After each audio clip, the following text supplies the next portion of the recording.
Buenos días, hoy es 15 de marzo, nuestro 10º programa del año en A Quién Invitamos. Un programa de actualidad inmobiliaria donde queremos ofrecer la mayor información sobre el sector inmobiliario, con el fin de que la conozca a través de sus principales protagonistas, para que sean ellos los que nos compartan sus proyectos, conocimientos y experiencias. Trabajamos para que sea un referente, como un medio de comunicación transversal, en el que participemos todos, y lo hagamos de una manera eficiente, con claridad, ligado a la honestidad y al compromiso con la sociedad. Pues bien, el tema de hoy son las cooperativas de viviendas, sus nuevos retos en el siglo XXI, y para ello hemos invitado a un experto y un gran profesional, Roberto Vicente. Buenos días, Roberto. Buenos días, muchas gracias, Araceli. Oye, gracias. Un placer estar aquí. Yo sabía que si tenía que hablar de cooperativas, el día del programa tenías que estar aquí. Muchas gracias. Yo creo que hoy, por suerte, somos muchos los que participamos de este proceso y somos, creo que, muy buenos profesionales todos. Muchas gracias. Así es. Cuando yo te pido, por favor, sintetízame, hazme una bio, claro, a un profesional como tú, con más de 25 años de experiencia, decir que me sintetice. Lo voy a intentar, ¿vale? Lo voy a intentar. Eres director de negocio y expansión de Ingescasa, eres diplomado en ciencias empresariales, has hecho un máster Executive MBA cum laude por el Business School de la Universidad Europea de Madrid, donde te graduaste con el número 1 de tu promoción. ¡Qué satisfacción! Sí, la verdad que para mis padres lo mejor. ¿Y para tus hijos? Para mis hijos eran todavía pequeños, pero sí, la verdad es que fue una experiencia vital para mí y me lo tomé muy en serio. Comenzaste en Ocaso Seguros, sí. Seguros, luego pasaste durante un tiempo por la banca. 13 añitos en banca. Me salieron los dientes en el Banco Central, ¿sí? Y luego estuve 6 años en Ibercaja y 7 en Caixa. Muy vinculado además el tema inmobiliario, porque me gustó mucho desde el primer día y hice mucho negocio inmobiliario hipotecario. Pues en los últimos 21 años también has gestionado más de 1.800 viviendas. Yo cuando digo estas cantidades hay que ver, ¿no? ¿Sabes? Una suman 1.800. Has ejercido también puestos de responsabilidad en el sector como director financiero y director general en las promociones de Albifur. También has sido director financiero corporativo de Administración y de Recursos Humanos de Geviscan y del grupo Ingescasa. Y también hubo un paréntesis en el que fuiste el director general corporativo del grupo Roan. Aquí estuvo con nosotros Cristina Sánchez y de aquí también le mando un saludo a Lourdes. Sí. Buena compañía también, ¿no? Bueno, la verdad es que eran momentos complicados posteriores a la crisis inmobiliaria, donde fundamentalmente pues gestionábamos el activo adjudicado bancario. No en vano en el año Ahora no le llaman activo adjudicado. Ya, bueno. De momento le llaman asset, ¿no? Sí, o le llaman reos, REITs, en fin. Eso. Es duro. La verdad es que en el año 2014, bajo mi mandato, se vendieron 4.000 viviendas en toda España, ¿no? Entonces, tengo esa satisfacción de haber gerenciado a más de 150 personas. Incluso con las cooperativas también hay una pata, una división gestora de cooperativas. Teníamos 3, una promotora inmobiliaria. Hicimos 6 promociones en Valdebebas de vivienda protegida, o sea que bien. Y eso te llevó a ocupar el cargo también de tesorero de la Asociación de Gestoras de Viviendas, de AGV. Bueno, realmente digamos que el cargo o el asociado es José Luis Carrasco, que es el fundador de Ingescasa, pero por derivación quien hace las labores de tesorero y en quien confían en este caso para hacer esa labor durante 6 años que llevo ya es la propia AGV, sí. Y aparte de profesor de finanzas, economía y finanzas, en cursos en el COAN, en el Colegio de Arquitectos y en el CIARE, ¿no? Cuando me decías, oye, si tú, ¿qué cosas haces, Araceli? Digo, pues es que si estoy leyéndote tu currículum, vamos, ya me quedo a la zaga, ¿no? También eres el director del curso de gestión de cooperativas de GESCO, ¿no? ¿Cómo concilias todo esto? Bueno, la verdad es que esto lo hago en mis horas libres y fundamentalmente este curso, la primera edición, finalizó el 10 de diciembre. Empezó el 21 de mayo del año pasado. Lo hicimos en fines de semana, es decir, viernes tarde y sábados mañana. Y la verdad es que ha sido un triunfo. Hemos logrado prácticamente el pleno empleo de los alumnos. La mitad ya estaban en gestoras, pero la otra mitad querían trabajar en gestoras o emprender su propia gestora. Y hemos conseguido prácticamente el pleno empleo. Está la gente un poquito expectante para la segunda edición del GESCO. ¿Cuándo es? Aprovecha. Yo creo que vamos a salir después de Semana Santa y llegaremos hasta noviembre.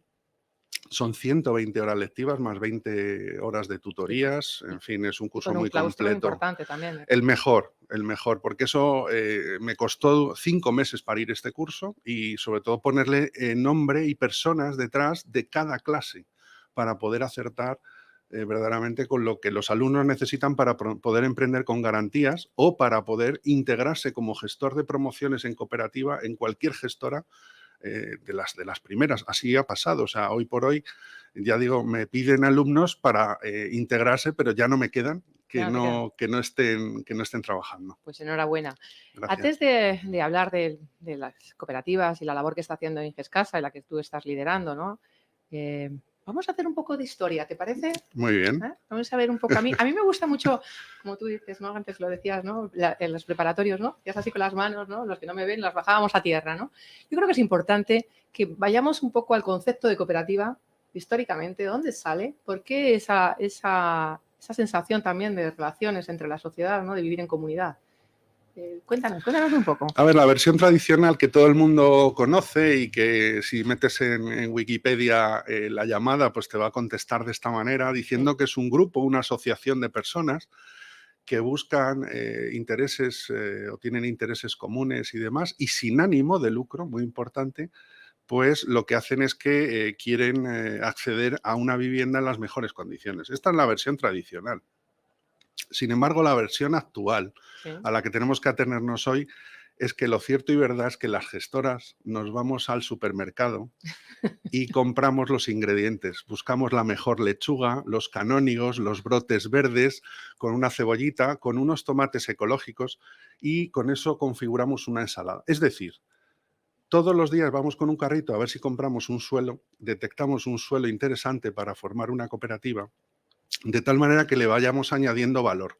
El proyecto, buscamos a un buen despacho de arquitectos, a partir de ahí la financiación que lógicamente hemos necesitado para el suelo y las licencias, toda la tramitación, si es vivienda protegida además las calificaciones, etcétera, y lo conjugamos de tal manera que lleguemos al punto que sea financiable la promoción, se haya podido comercializar, es decir, se hayan podido captar los socios necesarios para que el proyecto triunfe y al final tengamos financiación, o sea, óptimamente la bancaria tradicional y con la constructora pues lleguemos a buen puerto necesitamos una gestora profesional para todo eso. Y eso lo metemos en un cóctel y es lo que hacemos. Ensalada, cóctel, ensalada, lo que tú quieras, si queremos dulce o salado. Y no es infrecuente oír en la calle que la gente cuando enseña su vivienda, después de haberse metido en una cooperativa y vivir un proyecto de vida, no es infrecuente abrir la puerta y decirle a su familia y a sus amigos, me he comprado un piso en cooperativa.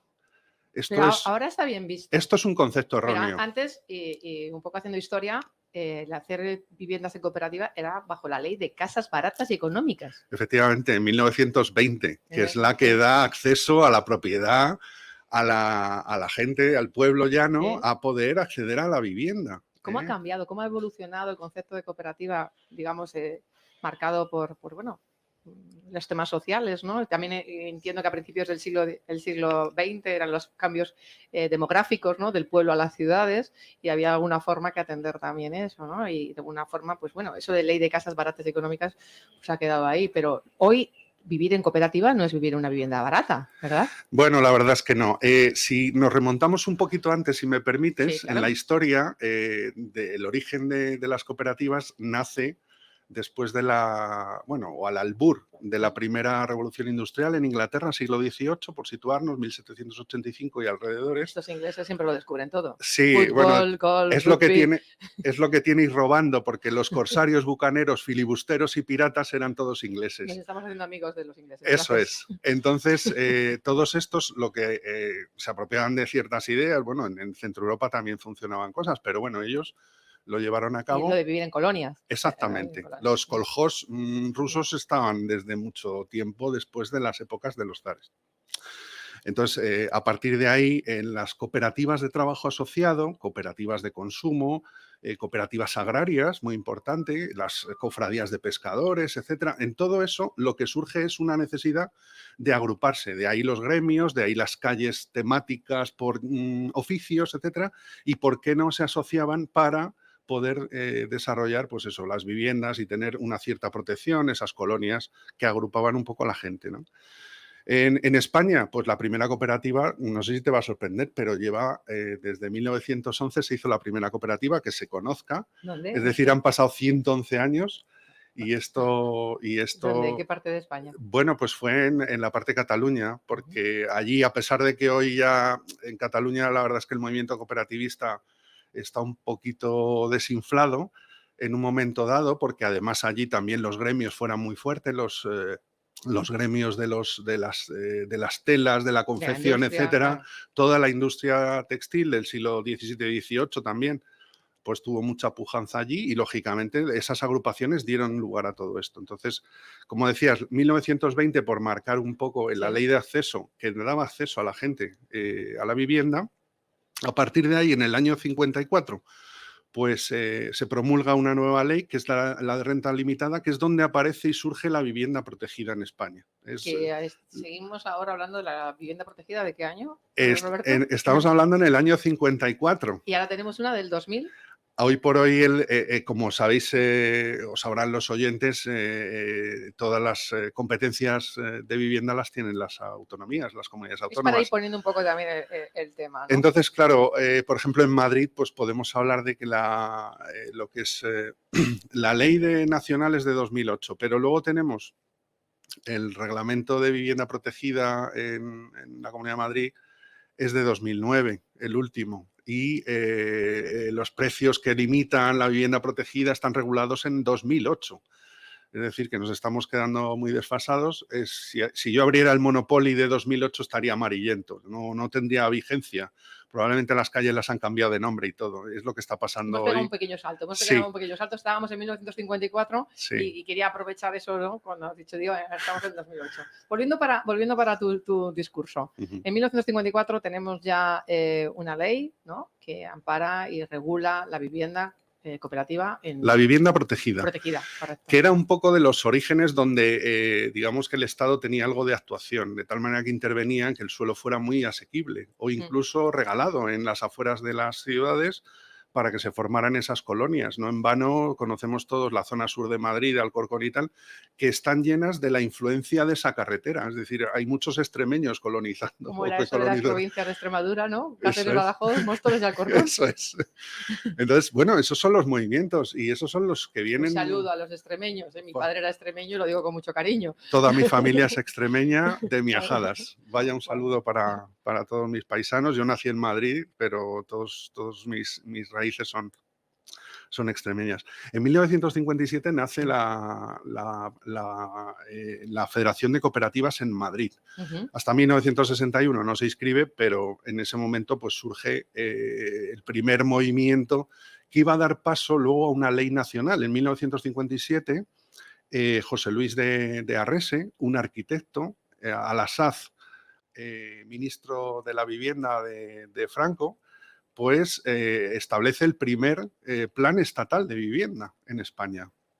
Para eso se ayuda de don Alfonso Vázquez Fraile, que... Para los que no nos conocemos, ¿quién es? Cuéntanos. Hoy es el padre del cooperativismo en España. Este señor desde el año 57 y tiene numerosas intervenciones en lo que es el futuro, no solo de las cooperativas, sino de la vivienda en España. Visionario. Un absoluto visionario que hasta hace 3 años y pico, 4 años, que nos dejó, pues ha estado en la vanguardia, presidió la Confederación de Cooperativas, montó la primera Federación de Cooperativas, como he dicho, y a partir de ahí él funda también la primera asociación de viviendas, la primera asociación de gestoras de viviendas.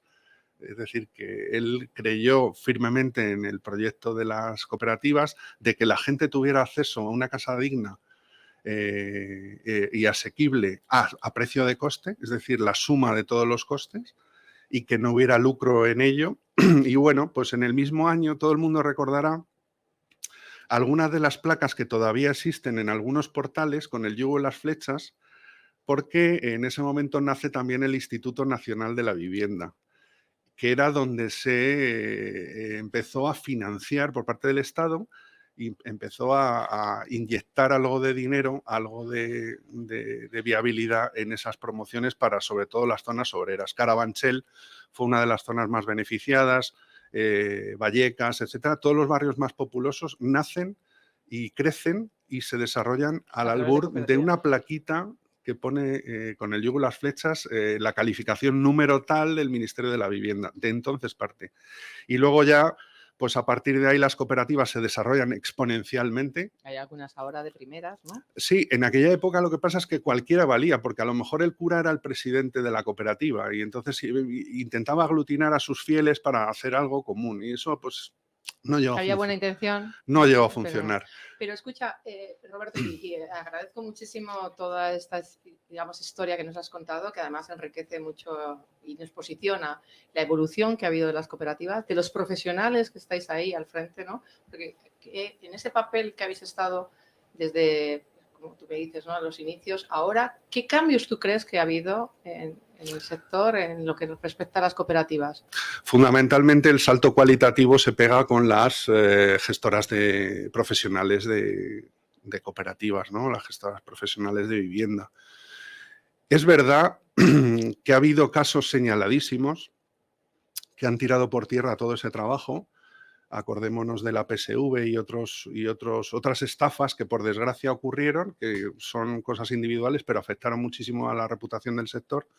Y desde hace los últimos 25 años, diría yo, pues hemos remontado después de todas esas cosillas que fueron surgiendo, de gente que vendió suelos en terrenos verdes que se iban a recalificar y nunca se recalificaron. La gente perdió el dinero porque el gestor de turno pues les estafó y se llevó todo el dinero. Eso ha sido difícil también, ¿no? Eso ha sido duro de remontar, porque es verdad que con un caso, y hoy cruzamos los dedos porque no haya ningún sinvergüenza o advenedizo en el sector, sobre todo después de la época imperio, en plena crisis, pues hubo despachos de abogados que montaron también una especie de gestora de cooperativas y claro, aquello no funcionaba. Es verdad que era muy barato porque cobraban el 3% de gestión frente a los honorarios profesionales que tenemos establecidos en el gremio, que pueden rondar entre el 8 y el 12%, razonablemente, según los proyectos. Y es un código deontológico elevadísimo para que no podamos cobrar la gestión hasta que no cristaliza la promoción. ¿Cuándo cristaliza? Cuando tenemos un suelo, un proyecto, una licencia y tenemos financiación. Y además tenemos las coberturas necesarias en garantías, o avales o seguro de cantidad de esa cuenta. Que antes decías, ¿no? Correcto. Cuando tenemos toda esa ensalada y la hemos alineada, ya podemos comérnosla. Es decir, empieza verdaderamente la promoción en ese sentido y con todas las garantías y supervisiones del mundo, entonces la gestora de cooperativas puede empezar a cobrar su trabajo. A lo mejor lleva 2 años o 3 o 5 picando piedra, pero hasta ese momento el código deontológico nos impide cobrar honorarios por el bien de la promoción, porque si le restáramos tesorería, a lo mejor haríamos inviable más adelante el proyecto. Correcto. ¿Y eso tú crees que llega a la sociedad, al sector? ¿Está llegando? Bueno, la verdad es que cala poco a poco, porque ya digo, lo más notorio es que en un ámbito tú veas un bloque chulo o la publicidad de un bloque chulo y enfrente veas otro bloque tan chulo o como este o más. Y digas, oye, ¿y esto? Resulta que lo están haciendo en cooperativa. Si tú llamas por teléfono, te vas a encontrar unos descuentos respecto a la vivienda en promoción libre, pues a lo mejor entre el 10 y el 20%. Puede haber casos de más importe, pero no, en estos últimos tiempos se ha aquilatado bastante esas diferencias. Entre un 10 y un 20% más económica. Y además el proyecto me encanta. Porque la imagen que teníamos de casas baratas, del desarrollismo de Cardenal Herrera Oria, de edificios de hormigón, en fin, que se están deteriorando y se caen a trozos, eso ya no existe. Ahora somos clase energética A o A+, hacemos casas pasivas, hacemos passive house. Hay proyectos extraordinarios y te preguntas, oye, ¿cómo hacen eso? Pues mira, porque resulta que el proceso es más económico y más eficiente en cooperativa porque no hay beneficio promotor. Y hay una gestión a lo mejor mucho más especializada. Por supuestísimo. Todo el ahorro de costes probablemente viene de una eficiencia de todos los procesos. La consecución de unas licencias, la consecución de la financiación, etcétera. Todo eso tiene muchísimo que ver en que las viviendas para sus socios, cuando se adjudican, tengan un precio razonable. Aquí yo entiendo que una de las barreras o una de las dificultades va a ser la aportación de capital inicial, que os va a limitar el poder adquirir ese suelo, y la financiación, ¿no? ¿Cómo se financian estas cooperativas y como modelo o estructura jurídica, ¿no? ¿Y cuáles son otros modelos de financiación a los cuales también estáis tocando, ¿no? Pues mira, en este sentido hay 3 maneras por las que surgen las cooperativas. Una, por generación espontánea. Esto ya no pasa. Es decir, que vaya la gente y digan a ciencias naturales, ¿no? Eso es, y digan, oye, se juntan en un bar, empiezan a charlar y dice, ¿por qué no hacemos una cooperativa?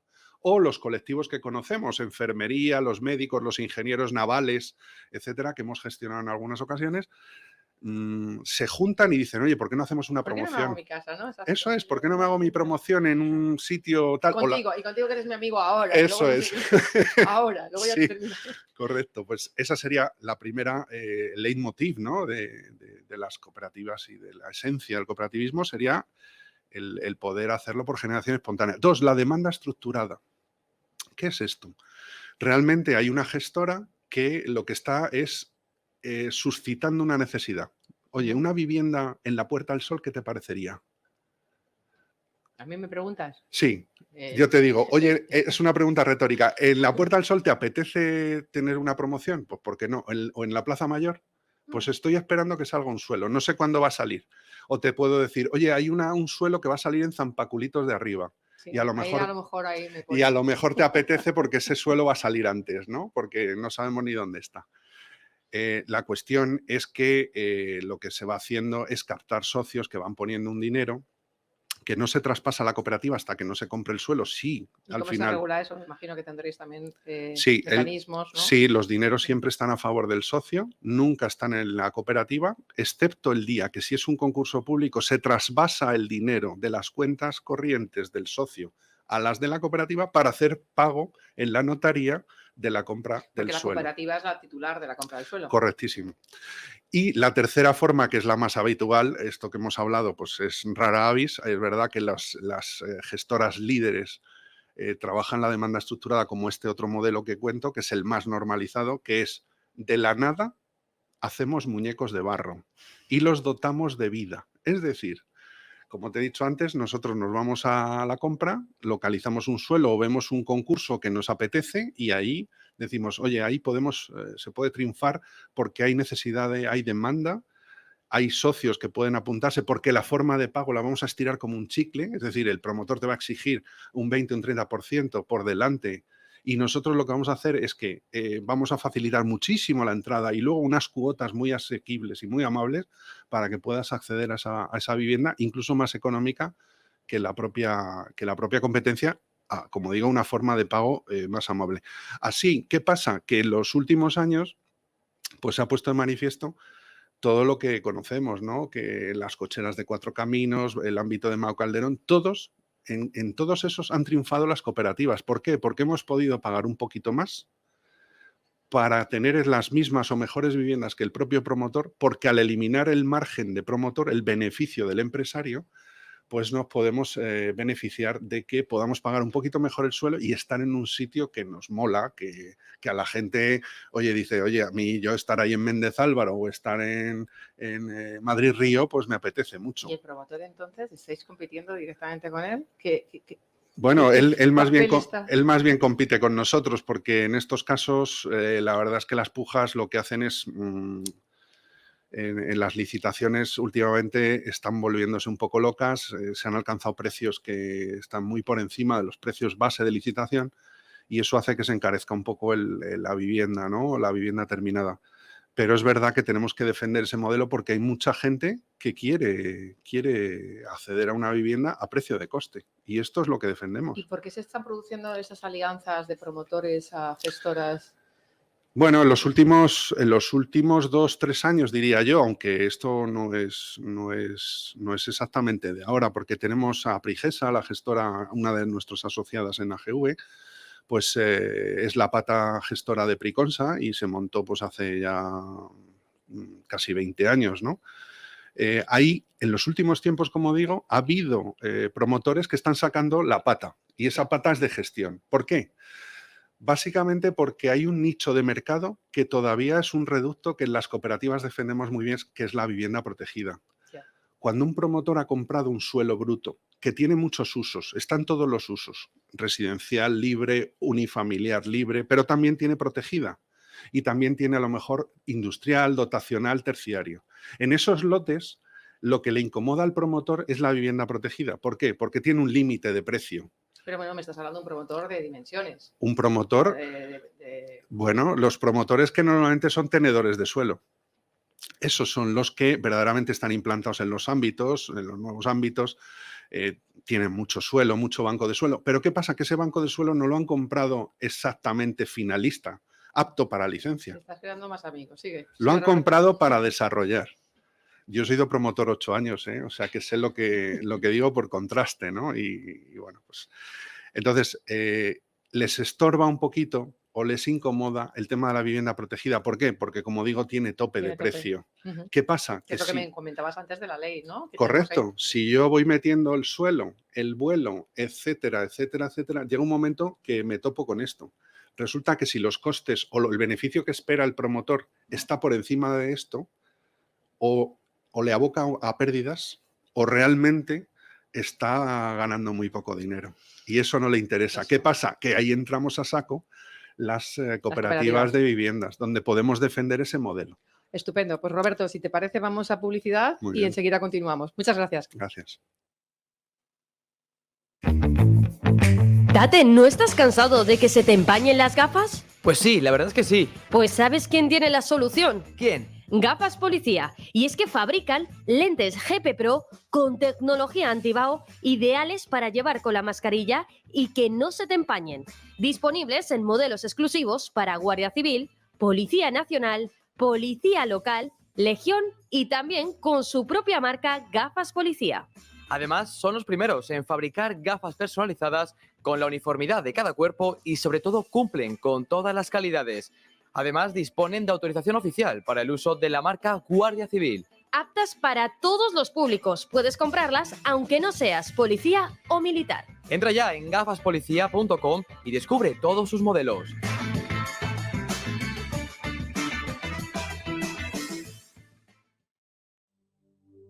Family Social Care es un compromiso. Damos a nuestros clientes un trato personalizado, ajustado a sus necesidades reales. Ayuda a domicilio y servicio doméstico gestionado desde un doble punto de vista, humano y profesional. Te esperamos en familysocialcare.com. Club Rahim, el club financiero y de negocios de la calle Goya que te ayuda a establecer relaciones y desarrollar tu negocio en 4 continentes. Club Rahim, el club privado que ha revolucionado las relaciones entre España y Latinoamérica. Te esperamos en la calle Goya 18, en plena Milla de Oro. Contáctanos en el 91 878 5742 o en rahim.es.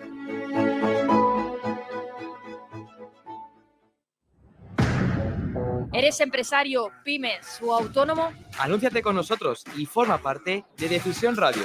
Ponte en contacto con nosotros al correo hola@decisionradio.com. Decídete por nosotros.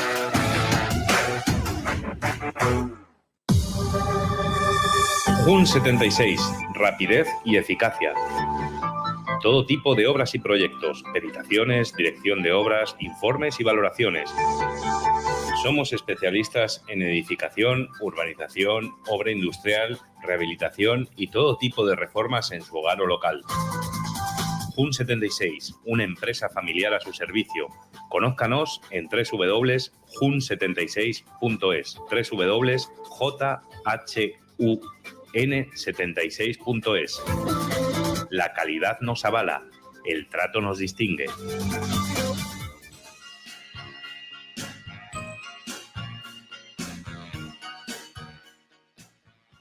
Hola, seguimos aquí en Decisión Radio, en A Quién Invitamos, a las 13:34, hora peninsular, 1 hora menos en Canarias. Estamos hoy con un debate muy interesante de las cooperativas de vivienda con Roberto Vicente. Roberto, ¿seguimos? Seguimos, que hemos dejado ahí justo los anuncios. Y se nos incorpora en esta mesa de debate desde, no sé si le están viendo, no sé si estamos ya conectados con Juan José Perucho. Hola, buenos días, Juan José. ¿Cómo estáis, Araceli y Roberto? Hola, Juanjo, buenos días. Juan José Perucho es consejero delegado, director general del Grupo Ibosa y presidente de la Asociación de Gestora de Viviendas. Ah, ya te veo. Para los oyentes. Ya se me ve, ¿no? Ya se te ve. Luego esto está en streaming y luego lo podremos en el podcast. Esto, que al final, si no estamos en el LinkedIn y en los medios, parece que no existimos. Pero muchos años ya los que llevas de profesión, ¿no, Juan José? Pues 31 años ya. Hace mucho tiempo, ya una edad. Y el tema de las cooperativas, cum laude, ¿no? ¿Nos puedes hablar de cum laude? Pues prácticamente de los 31 años, yo casi te diría que 29 o 30 pues he estado dedicado a cooperativas y en algún caso simultaneando algunas otras actividades, pero siempre con cooperativas. Aquí hemos tenido el placer de que Roberto nos diera un poco de historia, ¿no? Desde los inicios en España a principios del siglo XX, se remontó a los piratas ingleses y nos ha llevado a un tema justo antes de darte entrada a ti, que para ir un poco a lo que tú ahora nos puedas aportar, Juan José, sobre las administraciones y qué respuesta pues, está dando a las cooperativas, me gustaría que, Roberto, si te parece, nos posicionara. A ver, darnos cifras realmente para que Juanjo nos pueda dar una visión ahora. Pues mira, sobre todo para contextualizar qué representan las cooperativas, por ejemplo, y para que los oyentes lo sepan, después de 2008, es decir, cuando entramos en crisis inmobiliaria después de la burbuja y hasta 2015, el 80% de las viviendas que se hicieron en este país fueron en régimen de cooperativa. Por una sencilla razón, la banca no le prestaba a los promotores. Sin embargo, en cooperativa, con proyectos viables y comercializados al 100%, nos financiaban. Luego, el 80% de la vivienda que se hace en España, desde 2008 a 2015, lo hacemos en régimen de cooperativa. ¿Y cuántas habéis hecho? Pero es que a su vez el 80% lo hemos hecho las gestoras que estamos en la Asociación de Gestoras de Viviendas de la que Juanjo es el presidente. Y por situar las cifras, en el pasado hemos desarrollado más de 65.000 viviendas y hemos entregado más de 65.000 con 12.000 millones de euros de inversión. Hemos generado más de 200.000 empleos directos y más de 500.000 empleos indirectos. En el presente tenemos 7.000 viviendas en ejecución, con más de 4.500 millones de inversión, generando más de 80.000 empleos directos y más de 200.000 empleos indirectos. Y para un futuro cercano, en los próximos 5 años, pensamos hacer al menos 15.000 viviendas, si nos dejan. Bueno, con este impacto tan importante, ¿cómo están respondiendo las administraciones, Juan José? Pues la verdad es que no demasiado bien. No quiero ser en esto muy pesimista, pero no ayudan demasiado, ¿no? Unas más que otras, pero en general pues no dejan de ser una rémora, ¿no? Por muchísimas cuestiones. Por obsolescencia normativa, por burocracia hiper excesiva que genera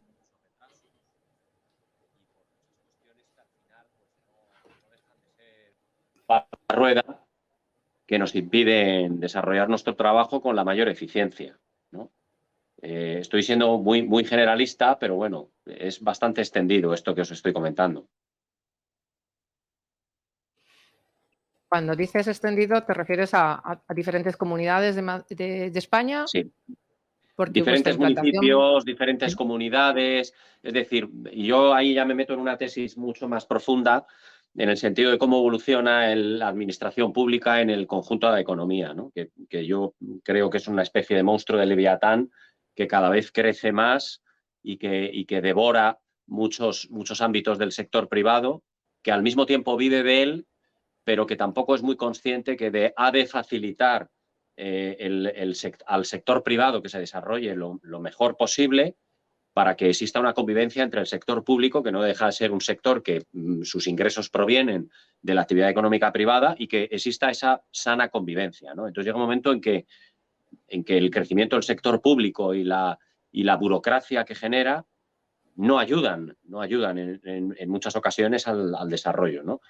Esto, bajando al terreno mucho menos filosófico, pues es que te tengan que dar una licencia de obras y se tiren un año, año y medio hasta que te la dan, ¿no? Con el coste brutal de capital que eso supone. O que, como anécdota últimamente, que cada día cuento la anécdota que acabo de vivir, pues que una licencia de una tala de 8 árboles, que debería de ser una tramitación de apenas 24 horas, pues llevamos 8 meses para que nos la activen, ¿no? Y tengas que someter a una persecución. Ya no te cuento el tener que conocer pues las tropecientas mil normativas autonómicas y municipales que existen en el desarrollo de tu trabajo, ¿no? Eso, evidentemente, no facilita el hacer una labor eficiente, ¿no?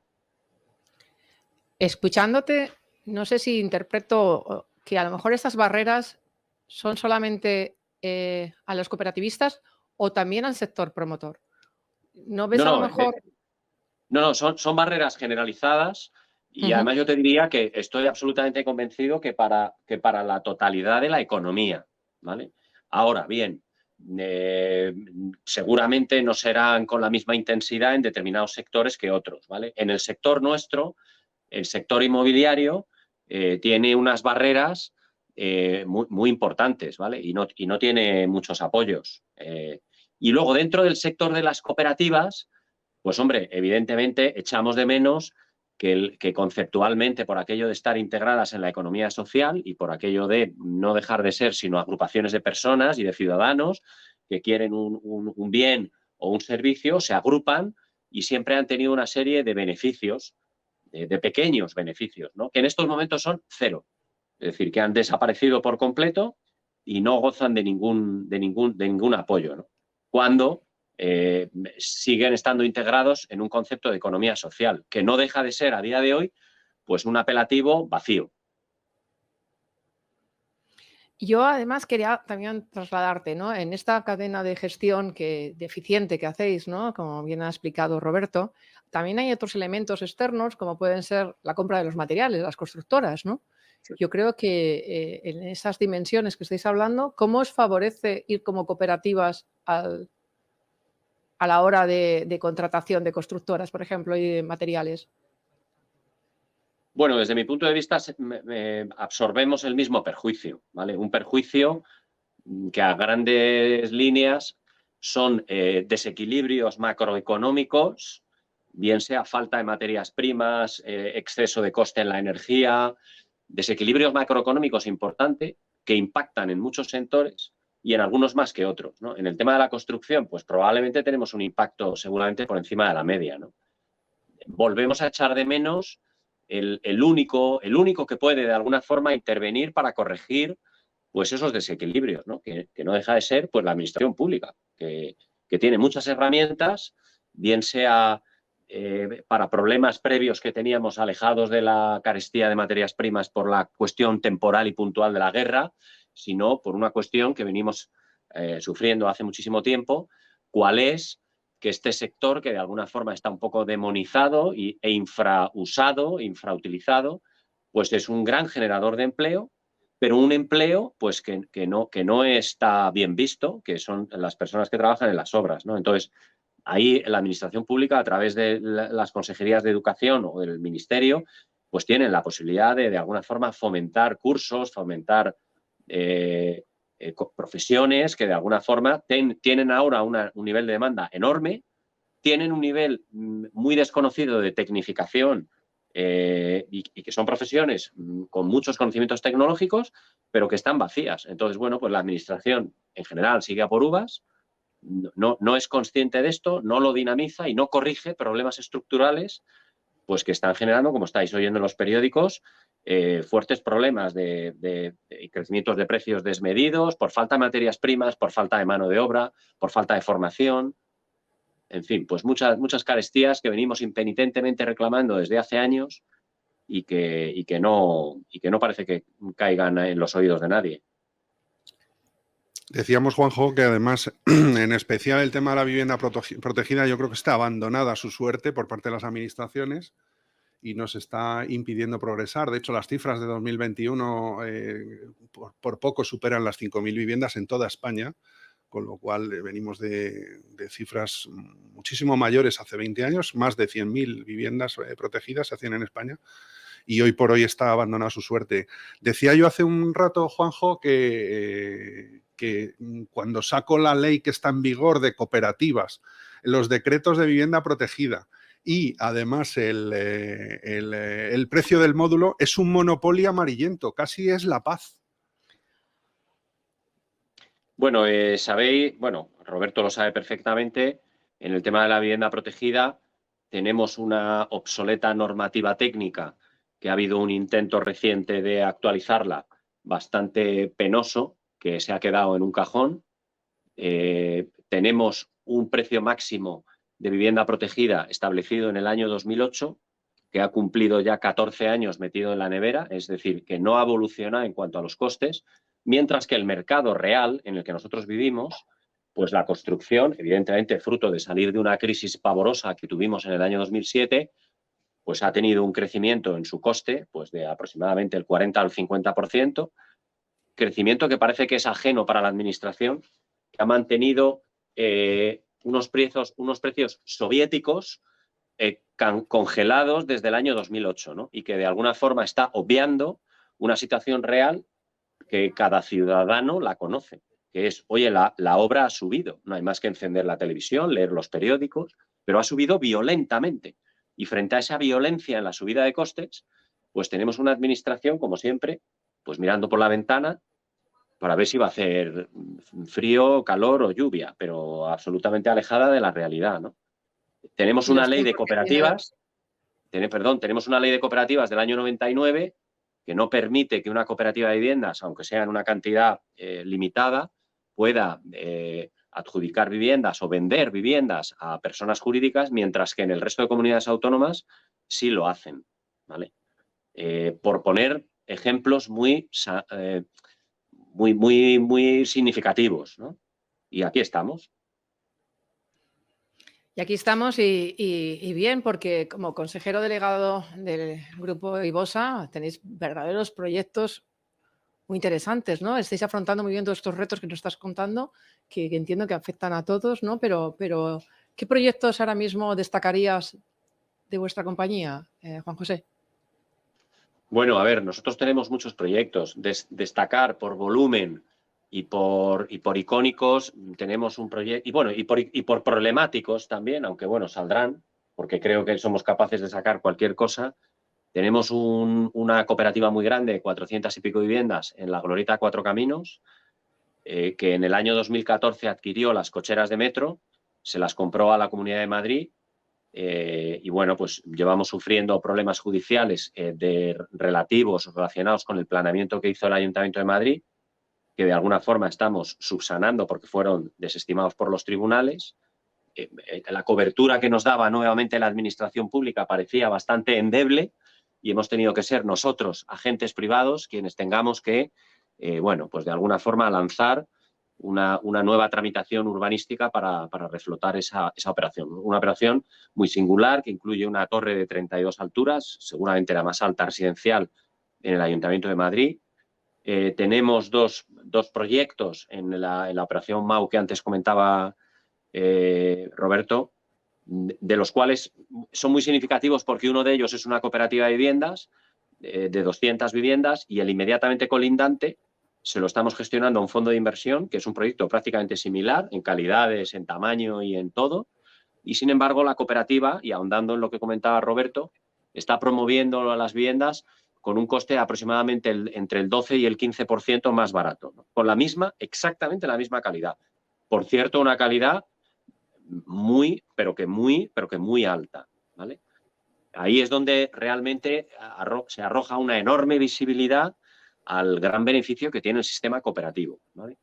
¿Qué más tenemos? Pues tenemos proyectos que hagamos de entregar, bien sea sociedades vehículo con fondos de inversión o cooperativas, como una cooperativa que ha sido la rehabilitación del Hotel M30 Foxá, con un edificio arquitectónico francamente singular en la M30.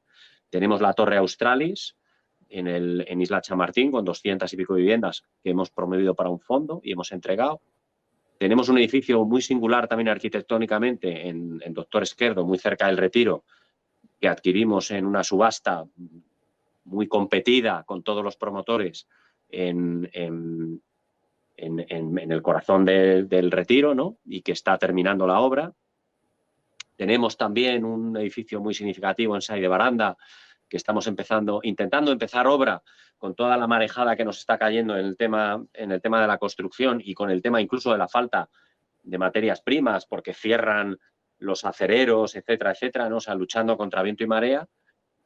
En fin, no sé, seguro me dejo fuera unos cuantos proyectos. Tenemos también Build to Rent, que estamos haciendo pues para un fondo de inversión en el Hotel Nuevo Madrid que hemos adquirido para hacer 300 y pico viviendas en Build to Rent para un fondo.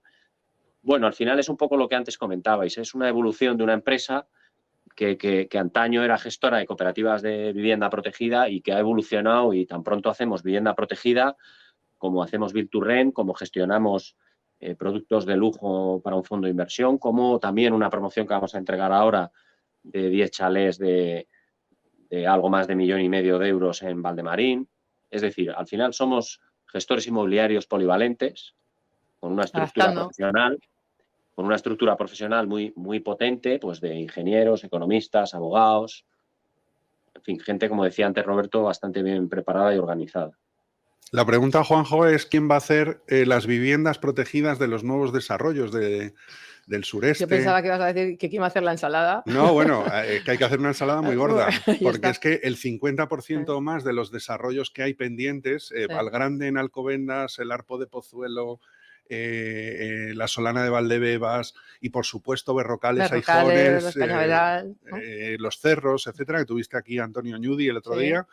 Pues evidentemente esa vivienda protegida, cuando las cooperativas éramos las que colonizábamos los ámbitos, me parece que esta vez no va a pasar.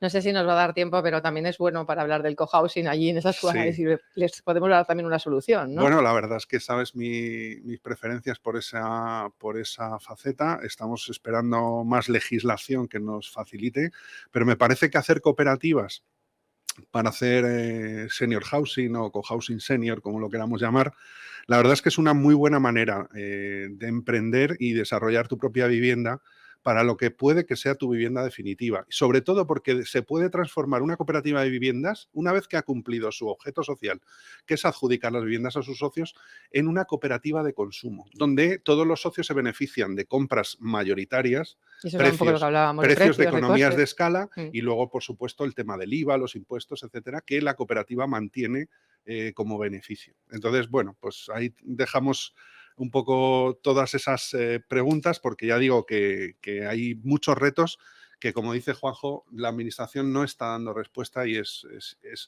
en contra de la sociedad, en contra de la economía social, en contra de la gente de a pie, que no encuentra ni vivienda asequible ni es capaz de desarrollar la que necesitamos. Bueno, pues nos tenemos que ir con alguna frase, algún Twitter esperanzador. Esos 140 dígitos de Twitter, Juan José, para terminar, esperanzadores de la cooperativa. ¿Cómo lo dirías? ¿Cuál sería tu titular? Bueno, a ver, yo mi titular es que gracias un poco a la estructura profesional que hay hoy en día en el sector de gestor de cooperativas y a la evolución que ha seguido, pues que creo que somos capaces de hacer todo lo que nos propongamos, ¿vale? Y sobre todo lo que la sociedad nos demanda. Y si no, para eso está la formación. Te has pasado, pero no importa. Y si no, para eso está la formación, ¿verdad, Juanjo? Específica. Sin duda, a ponernos en primera línea. Exacto, que además podamos generar para nuevas generaciones que este modelo se prolongue en el tiempo, que es lo que deseamos todos. Pues aquí tenéis vuestra casa. Juan José, me encantaría poder debatir más. El tiempo se nos acaba, pero esto que sea un inicio, pues para cualquier posibilidad que tengáis de explicarnos con más detalle. Nos hemos quedado la formación, nos hemos quedado el cohousing, nos hemos quedado otras nuevas alternativas también de financiación que hay que trabajarlas un poco más. Sí. Daros las gracias, Juan José, muchas gracias. Ahí queda mi invitación de nuevo. Muchas Roberto, gracias, un placer. Ha sido la ensalada, me ha abierto un apetito. Yo estoy en mi casa, o sea que cuando quieras. Ya sabes que esa es tu casa. Muchas Muchísimas gracias. Pues entonces, ¿todo bien? Todo bien, un placer. Pues nada, pues entonces la cuenta, por favor. Hoy invito yo. Muchas gracias.